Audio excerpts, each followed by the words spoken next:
What if evil isn't a choice, but a consequence? A shadow cast by a broken past, a twisted reflection of lost innocence? Is it possible for a person to be born into darkness or forged by the fires of tragedy? There is nothing either good or bad, but thinking makes it so. Good, bad, right, wrong. We like to think we know the difference. What if the darkness we condemn is just a shadow cast by our own hidden light? Perhaps the truth about evil lies not in grand acts of malevolence, but in the quiet choices we make when no one is watching.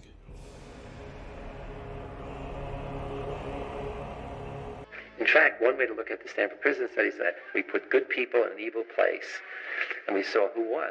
Well, the sad message is, in this case, the evil place won over the good people. In 1971, the Stanford Prison Experiment sought to explore the capacity of situational forces to mold human behavior. However, this study faced considerable ethical questions due to its methodology. After only 6 days, the experiment had to be halted. What led to this drastic measure? The student guards were inflicting alarming levels of mistreatment and brutality on the prisoners, their fellow students.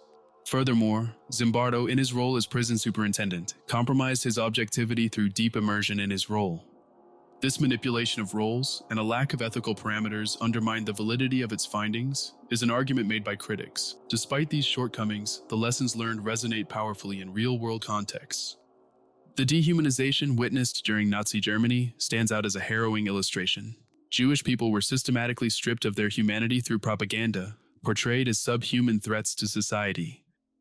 This campaign of dehumanization facilitated widespread violence and moral disengagement among ordinary citizens, rendering them complicit in horrific acts. Crucially, the cultural context of Nazi Germany normalized this dehumanization, with the regime systematically indoctrinating the population to view Jewish people as enemies of the state. Across both Nazi Germany and Attack on Titan, we observe how language and ideology can distort moral perceptions. The Nazis deployed terms that denied Jews their human capacity for emotion, framing them instead as dangerous vermin. Likewise, Marleyan propaganda depicts Eldians as inherently evil threats, thereby justifying their oppression and the violence inflicted upon them. What does this dehumanization achieve? It not only enables atrocities, but also fosters an environment in which individuals feel justified in their actions. Ultimately, this illuminates how cultural narratives can legitimize harmful actions, and in turn, obscure the boundaries separating right from wrong. History teaches us that the line between good and evil is perilously thin. When we permit the dehumanization of others, be it through language or ideology, we pave the way for cruelty and injustice.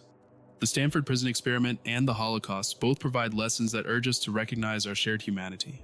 From these tragedies, we find renewed resolve to resist demonizing those different from us.